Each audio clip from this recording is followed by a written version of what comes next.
ओम शांति। 22 जनवरी 2023 के हम ईश्वरीय महावाक्य सुनते हैं। अव्यक्त बाप दादा के ईश्वरीय महावाक्य हैं और ये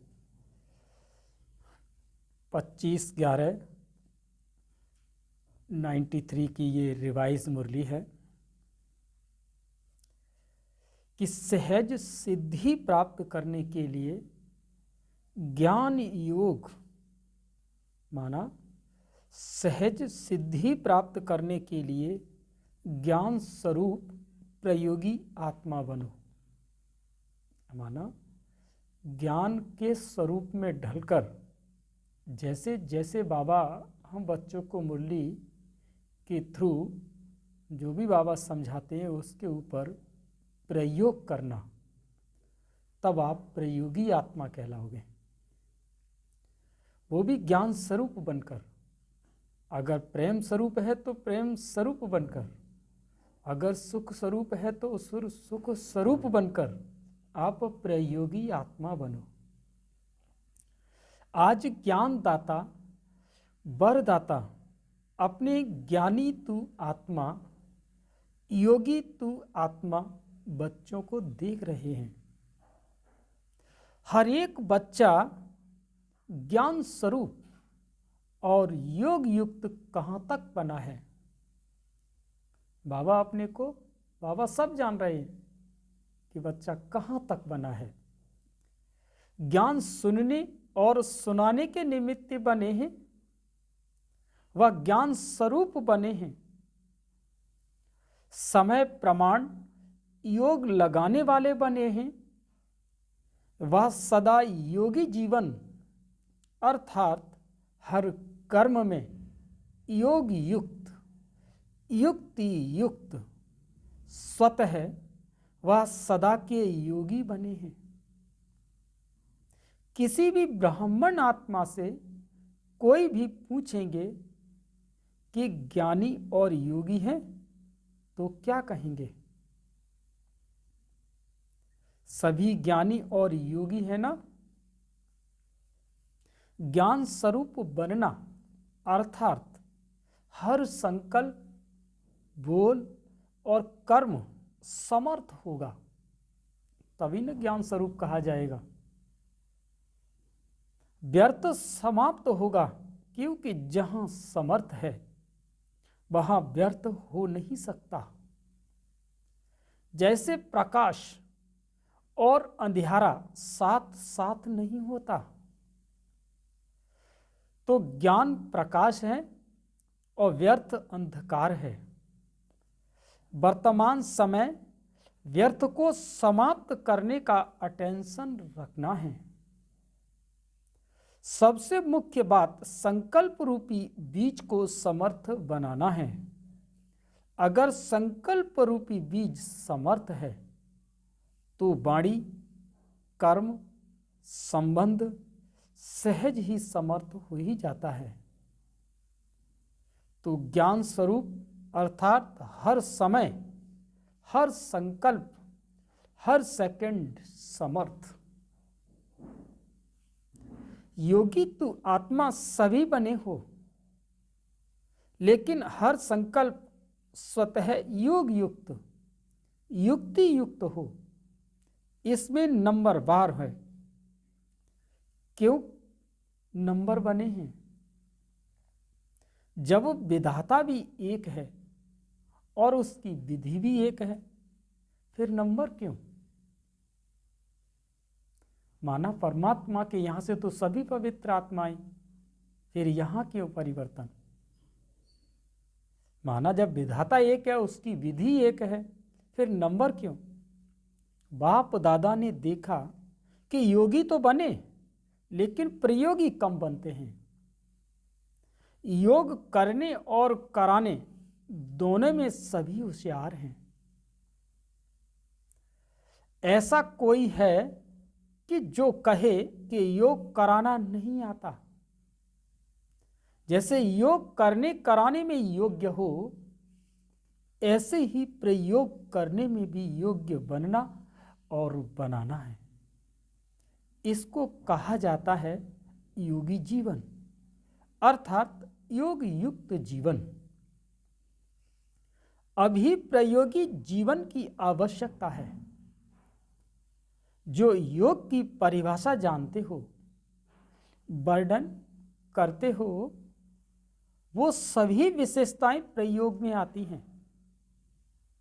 सबसे पहले अपने आप में ये चेक करो कि अपने संस्कार परिवर्तन में कहाँ तक प्रयोगी बने हो।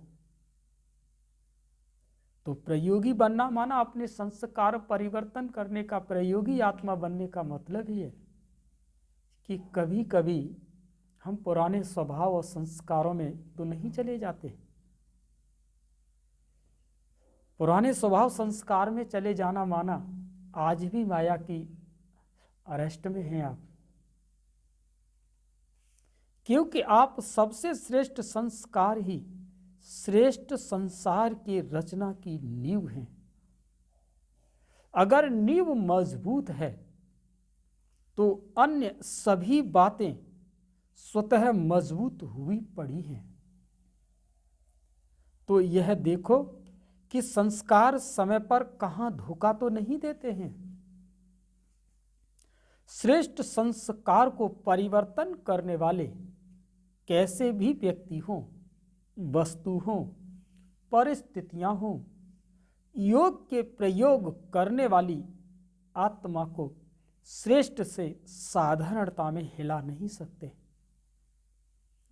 ऐसे नहीं कि बात ही ऐसी थी, व्यक्ति ही ऐसा था, वायुमंडल ऐसा था, इसलिए श्रेष्ठ संस्कार को परिवर्तन कर साधारण व व्यर्थ बना दिया, तो क्या इसको प्रयोगी आत्मा कहेंगे? अगर समय पर योग की शक्ति का प्रयोग नहीं हुआ तो क्या इसको क्या कहा जाएगा? कि सामने वाली आत्मा ने कोई क्वेश्चन पुट ऑफ किया और आपको उस पर तो उस चीज का अनुभव नहीं हुआ, तो बाबा क्या कहता है, सेकंड का की टचिंग चाहिए। तो फिर उस वक्त नहीं हुआ जब आप वहां से चले गए, उसके बाद उस चीज का अनुभव हुआ। तो बाबा क्या कहते हैं, क्या उस शक्ति का प्रयोग नहीं हुआ ना? तो इसको क्या कहा जाएगा? तो पहले इस फाउंडेशन को देखो कि कहां तक समय पर प्रयोगी बने। अगर स्वके संस्कार परिवर्तन नहीं बने हैं तो नए संसार परिवर्तक कैसे बनेंगे? प्रयोगी आत्मा की पहली निशानी है कि संस्कार के ऊपर सदा प्रयोग में विजयी, माना हमारे अंदर कभी क्रोध अगर आता है या कोई मन के अंदर फीलिंग आती है तो बाबा कहते संस्कार के ऊपर सदा प्रयोगी आत्मा। तो मुझे क्रोध आने से पहले या कोई फीलिंग आने से पहले, कोई गलत फहमी आने से पहले मुझे वहां तुरंत उसके ऊपर विजय पानी है। बाबा के नए संस्कार जो बाबा हम बच्चों के अंदर भरने जा रहे हैं, उन संस्कारों को लेकर उसको दबाना है, उसके ऊपर विजयी बनना है। दूसरी निशानी प्रकृति द्वारा आने वाली परिस्थितियों पर योग के प्रयोग द्वारा विजयी, और दूसरा प्रकृति पर भी आपके ऊपर हावी होगी। तो बाबा कहते हैं ऐसी परिस्थितियों में भी आपको विजयी बनना है, योग का प्रयोग करना है। समय प्रति समय प्रकृति की हलचल भी योगी आत्मा को अपनी तरफ आकर्षित करती है। ऐसे समय पर योग की विधि प्रयोग में आती है। कभी योगी पुरुष को व पुरुषोत्तम आत्मा को प्रकृति प्रभावित तो नहीं करती, क्योंकि ब्राह्मण आत्माएं पुरुषोत्तम आत्माएं हो। प्रकृति पुरुषोत्तम आत्माओं की दासी है। मालिक दासी के प्रभाव में आ जाए, इसको क्या कहेंगे? आजकल पुरुष आत्माओं को प्रकृति साधनों और सैल्वेशन के रूप में प्रभावित करती है। आजकल पुरुषोत्तम आत्माओं को प्रकृति साधनों और सैल्वेशन के रूप में प्रभावित करती है। साधन और सैल्वेशन के आधार पर योगी जीवन है। साधन व सैल्वेशन कम हो, साधन और सैल्वेशन कम तो योग युक्त भी कम, इसको कहा जाता है प्रभावित होना। मौसम की या प्रकृति की कोई विपरीत स्थिति चल रही है और शरीर की स्थिति में के लिए आपको साधन चाहिए और वहाँ पर अगर आप नहीं कर पा रहे हैं सेवाएं, तो बाबा कहते हैं कि वो योग युक्त कम, इसको कहा जाता है प्रभावित होना। योगी व प्रयोगी आत्मा की साधना के आगे साधन स्वतः ही स्वयं आते हैं। साधन साधना का आधार नहीं, लेकिन साधना साधनों को स्वतः आधार बनाएगी, इसको कहा जाता है प्रयोगी आत्मा। तो चेक करो, संस्कार परिवर्तन विजयी और प्रकृति के प्रभाव के विजयी कहाँ तक बने हैं। तीसरी निशानी है कि विकारों पर विजयी। योगी व प्रयोगी आत्मा के आगे ये 5 विकार जो दूसरों के लिए जहरीले सांप हैं, लेकिन आप योगी और प्रयोगी आत्माओं के लिए ये सांप गले की माला बन जाते हैं। इसीलिए तो शंकर के गले में सर्पों की माला दिखाई है। आप ब्राह्मणों के और ब्रह्मा बाप के अशरीरी तपस्वी शंकर स्वरूप का यादगार अभी भी भक्त लोग पूजते और गाते रहते हैं। दूसरा यादगार, ये सांप आपके अधीन ऐसे बन जाते हैं जो आपके खुशी में नाचने की स्टेज बन जाते हैं। जैसे कि श्री कृष्ण को 5 फन वालों के ऊपर डांस करते हुए दिखाया, तो वो काम क्रोध लोभ मोह अहंकार ये 5 विकारों के ऊपर उसने अपने को विजय प्राप्त की, इसीलिए वो डांस दिखाया। जब विजयी बन जाते हैं तो क्या अनुभव करते हैं, क्या स्थिति होती है, खुशी में नाचते रहते हैं ना। तो यह स्थिति स्टेज के रूप में दिखाई है। स्थिति को भी स्टेज कहा जाता है। ऐसे विकारों पर विजयी हो, इसको कहा जाता है प्रयोगी। तो यह चेक करो कहाँ तक प्रयोगी बने हैं। अगर योग का समय पर प्रयोग नहीं, योग की विधि से समय पर सिद्ध नहीं, तो यथार्थ विधि कहेंगे। अगर योग का समय पर प्रयोग नहीं और योग की विधि से समय पर सिद्धि नहीं, तो यथार्थ विधि कहेंगे। समय अपनी तीव्र गति समय प्रति दिखा रहा है। अनेकता, अधर्म, तमोप्रधानता हर क्षेत्र में तीव्र गति से आगे बढ़ती जा रही है।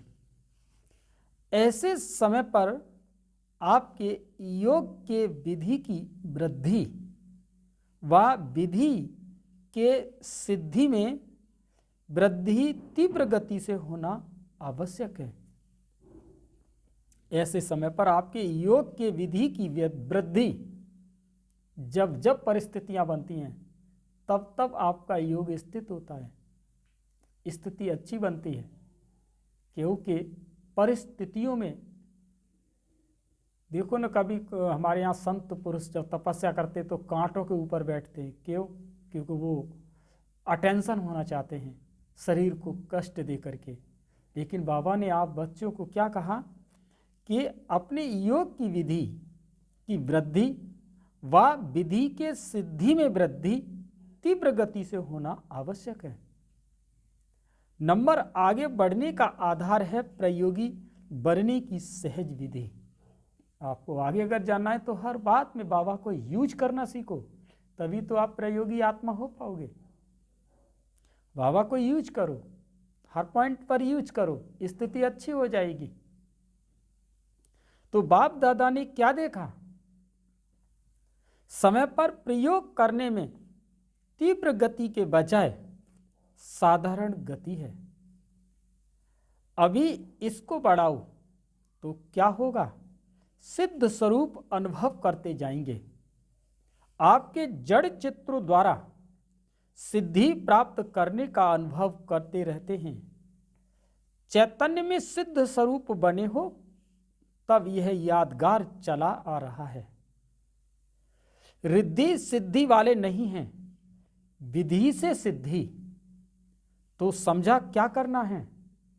सब कुछ, लेकिन समय पर प्रयोग करना और प्रयोग सफल होना, इसको कहा जाता है ज्ञान स्वरूप आत्मा। ऐसे ज्ञान स्वरूप आत्माएं अति समीप और अति प्रिय हैं। अच्छा, सदा योग की विधि द्वारा श्रेष्ठ सिद्धि को अनुभव करने वाले, सदा साधारण संस्कार को श्रेष्ठ संस्कार में परिवर्तन करने वाले, संस्कार परिवर्तक आत्माओं को सदा प्रकृति जीत और विकारों पर जीत प्राप्त करने वाले विजयी आत्माओं को, सदा प्रयोग की गति को तीव्र अनुभव करने वाले ज्ञान स्वरूप योग युक्त योगी आत्माओं को बाप दादा का याद प्यार और नमस्ते। और हम सभी बच्चों की बाप दादा को याद प्यार और नमस्ते। 24 नवंबर को 2 कुमारियों के समर्पण समारोह के बाद 10 बजे दादी ऑलराउंडर ने अपना पुराना चोला छोड़ बाप दादा की गोद ली। 25 तारीख दोपहर में उनका अंतिम संस्कार किया गया। सायंकाल मुरली के पश्चात दादियों से मुलाकात करते समय बाप दादा ने जो महावाक्य उच्चारे वो इस प्रकार हैं कि खेल में भिन्न भिन्न खेल देखते रहते हो, साक्षी हो खेल देखने में मजा आता है ना। चाहे कोई उत्सव हो, चाहे कोई शरीर छोड़, दोनों ही क्या लगता हो, कोई शरीर छोड़े दोनों ही क्या लगता है, खेल में खेल लगता है। अगर लगता भी ऐसे ही है ना कि जैसे खेल होता है उस समय प्रमाण समाप्त हो जाता है, ऐसे ही जो हुआ सहज समाप्त हुआ तो खेल ही लगता है ना। हर आत्मा का अपना अपना पार्ट है। सर्वात्माओं की शुभ भावना, अनेक आत्माओं की शुभ भावना प्राप्त होना, यह भी हर आत्मा के भाग्य की सिद्धि है। तो जो भी हुआ, क्या देखा? खेल देखा या मृत्यु देखा? एक तरफ वही अलौकिक स्वयंवर देखा और दूसरे तरफ चोला बदलने का खेल देखा। लेकिन दोनों क्या लगे? खेल में खेल। फर्क पड़ता है क्या? स्थिति में फर्क पड़ता है। अलौकिक स्वयंवर देखने में और चोला बदलते हुए देखने में फर्क पड़ा। थोड़ी लहर बदली हुई नहीं, साक्षी होकर खेल देखो तो वो अपने विधि का और वो अपनी विधि का सहज नष्टा मोहा होना, यह बहुत काल के योग के विधि की सिद्धि है। तो नष्टा मोहा सहज मृत्यु का खेल देखा। इस खेल का क्या रहस्य देखा? देह के स्मृति से भी उपराम, चाहे व्याधि द्वारा चाहे विधि द्वारा, और कोई भी आकर्षण अंत समय आकर्षित नहीं करे। इसको कहा जाता है सहज चोला बदली करना। तो क्या करना है? नष्टा मोहा, सेंटर भी याद नहीं आए, टीचर्स को देखते हुए ऐसे नहीं कि कोई जिज्ञासु याद आ जाए, कोई सेंटर की वस्तु याद आ जाए, कुछ किनारे किया हुआ याद आ जाए, सबसे न्यारे और बाप के प्यारे पहले से ही किनारे छूटे हुए हों, कोई किनारे को सहारा नहीं बनाना है, सिवाय मंजिल के और कोई लगाव नहीं हो। अच्छा, निर्मल शांता दादी से मुलाकात। संगठन अच्छा लगता है, संगठन की विशेष शोभा हो, सबकी नजर कितने प्यार से आप सबके तरफ जाती है। जब तक जितनी सेवा है उतनी सेवा शरीर द्वारा होनी ही है। कैसे भी करके शरीर चलता ही रहेगा। शरीर को चलाने का ढंग आ गया ना, अच्छा चल रहा है, क्योंकि बाप की और सबकी दुआएं हैं। खुश रहना है और खुशी बांटनी है। और क्या काम है? सब देख देख कितने खुश होते हैं जो खुशी बांट रहे हैं ना, खा भी रहे हैं और बांट भी रहे हैं। आप सब एक एक दर्शनीय मूर्त हो। सबकी नज़र निमित्त आत्माओं की तरफ जाती है तो दर्शनीय मूर्त हो गए ना। अच्छा, अव्यक्त बाप दादा की पर्सनल मुलाकात। पहला पॉइंट है कि ब्राह्मण जीवन का आधार क्या है? याद और सेवा। अगर बाबा के बने हो तो याद और सेवा। ड्रामा अनुसार ब्राह्मण जीवन में सभी को सेवा का चांस मिला हुआ है, क्योंकि ब्राह्मण जीवन का आधार ही है याद और सेवा। अगर याद और सेवा कमजोर है तो जैसे शरीर का आधार कमजोर हो जाता है, तो शरीर दवाइयों के धक्के से चलता है ना। तो ब्राह्मण जीवन में अगर याद और सेवा का आधार मजबूत नहीं, कमजोर है, तो वो ब्राह्मण जीवन भी कभी तेज चलेगा तो कभी ढीला चलेगा, धक्के से चलेगा। कोई सहयोग मिले, कोई साथ मिले, कोई सरकमस्टांस मिले तो चलेंगे, नहीं तो ढीले हो जाएंगे। इसीलिए याद और सेवा का विशेष आधार सदा शक्तिशाली चाहिए। दोनों ही शक्तिशाली हों।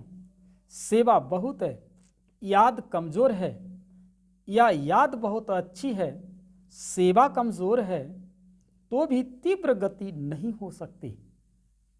याद और सेवा दोनों में तीव्र गति चाहिए, शक्तिशाली चाहिए, तो दोनों ही शक्तिशाली हैं या फर्क पड़ जाता है। कभी सेवा ज्यादा हो जाती, कभी याद ज्यादा हो जाती, दोनों साथ साथ हों। याद और निस्वार्थ सेवा, स्वार्थ की सेवा नहीं, निस्वार्थ सेवा है। तो माया जीत बनना बहुत सहज है। हर कर्म में कर्म की समाप्ति के पहले सदा विजयी दिखाई देगी। इतना अटल निश्चय का अनुभव होगा कि विजय तो हुई पड़ी है।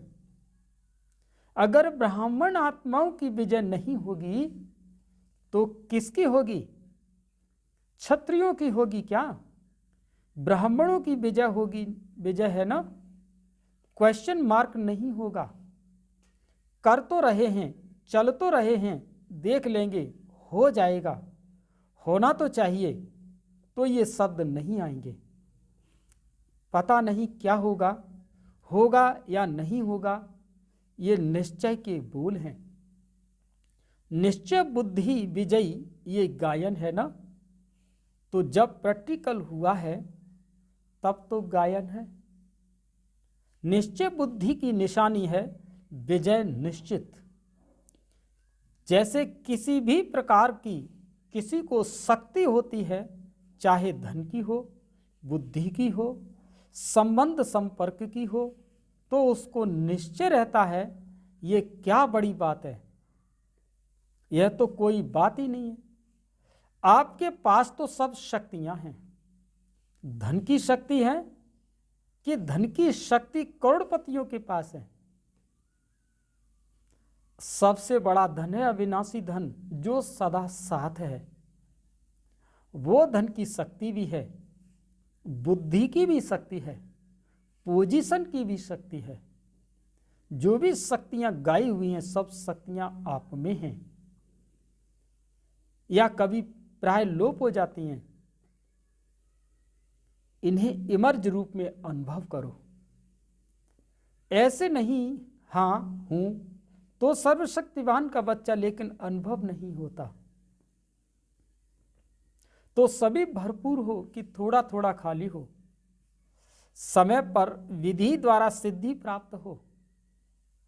ऐसे नहीं कि समय पर हो नहीं और वैसा नशा हो कि शक्तियां बहुत हैं। कभी अपनी शक्तियों को भूलना नहीं, यूज करते जाओ।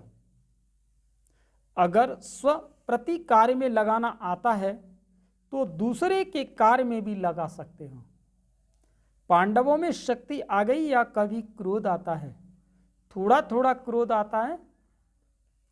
कोई क्रोध करे तो क्रोध आता है, कोई इंसल्ट करे तो क्रोध आता है। यह तो ऐसे हुआ जैसे दुश्मन आता है तो हार हो जाती है। माताओं को थोड़ा थोड़ा मोह आता है और पांडवों को अपने हर कल्प के विजयीपन की सदा खुशी इमर्ज होनी चाहिए। कभी भी कोई पांडवों को याद करेंगे तो पांडव शब्द से विजय सामने आएगी। पांडव अर्थात विजयी। पांडवों की कहानी का रहस्य ही क्या है?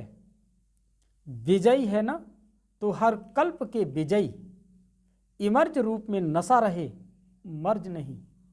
अच्छा, दूसरा पॉइंट, सर्व द्वारा मान प्राप्त करने के लिए निर्माण बनो।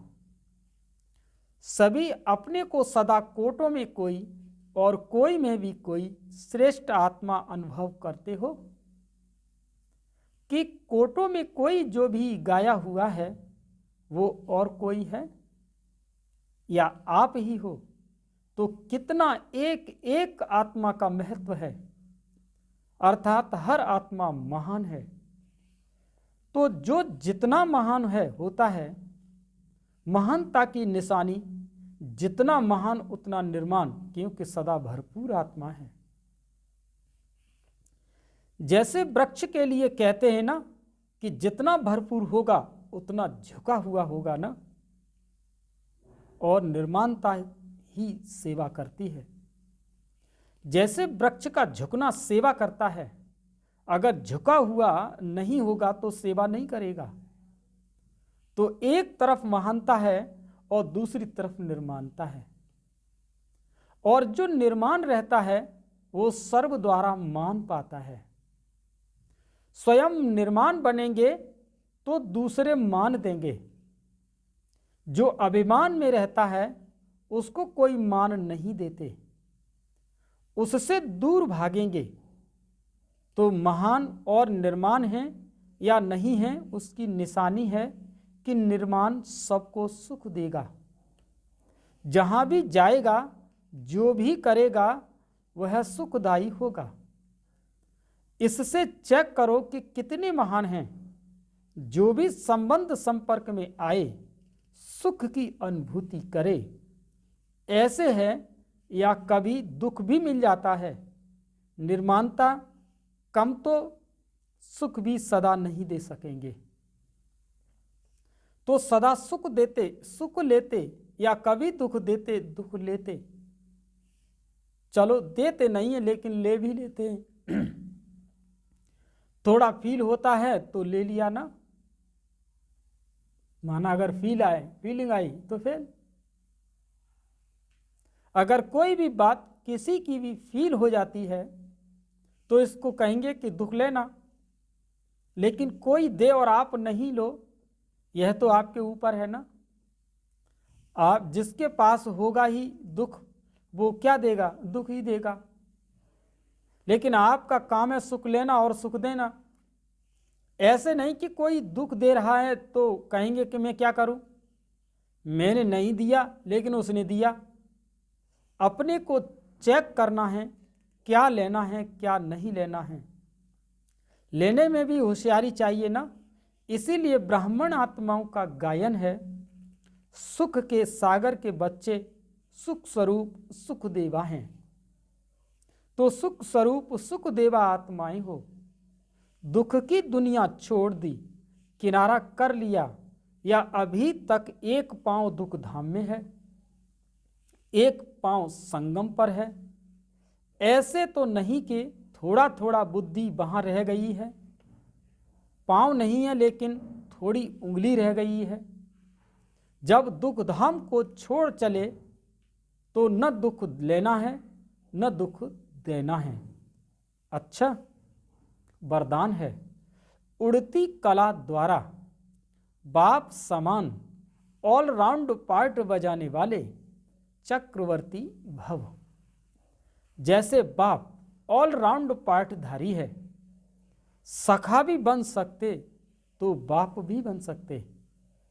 ऐसे उड़ती कला वाले जिस समय जिस सेवा की आवश्यकता होगी उसमें संपन्न पार्ट बजा सकेंगे। इसको ही कहा जाता है ऑलराउंड उड़ता पंछी। वे ऐसे निर्वंदन होंगे जो जहां भी सेवा होगी वहां पहुंच जाएंगे, हर प्रकार की सेवा में सफलता मूर्त बनेंगे। उन्हें ही कहा जाता है चक्रवर्ती, ऑलराउंड पार्टधारी। स्लोगन है, एक दो की विशेषता को स्मृति में रख, फेथफुल बनो तो संगठन एक मत हो जाएगा। स्लोगन फिर से सुने, एक दो की विशेषता को स्मृति में रख, फेथफुल बनो तो संगठन एक मत हो जाएगा। अव्यक्त इशारे हैं। एकाग्रता अर्थात एक ही श्रेष्ठ संकल्प में सदा स्थित रहना। जिस एक बीज रूपी संकल्प में सारा वृक्ष रूपी विस्तार समाया हुआ है, एकाग्रता को बढ़ाओ तो सर्व प्रकार की हलचल समाप्त हो जाएगी और एकाग्रता के आधार पर जो वस्तु जैसी है वैसी स्पष्ट देखने में आएगी।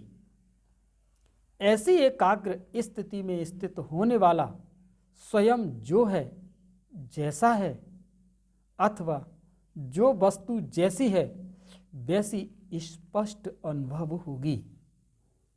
अच्छा, इसका मतलब ही है कि जैसे आप कैमरे से जब आप किसी दूर की वस्तु को आप बहुत नज़दीक देख सकते हैं, तो आपके अंदर की जो मन की जो एकाग्रता है, वो एकाग्रता आत्मिक स्वरूप में जब आप स्थित होंगे तो आप दूसरे सीन को आप अपने करीब देख सकेंगे, अपने पास का अनुभव कर सकेंगे।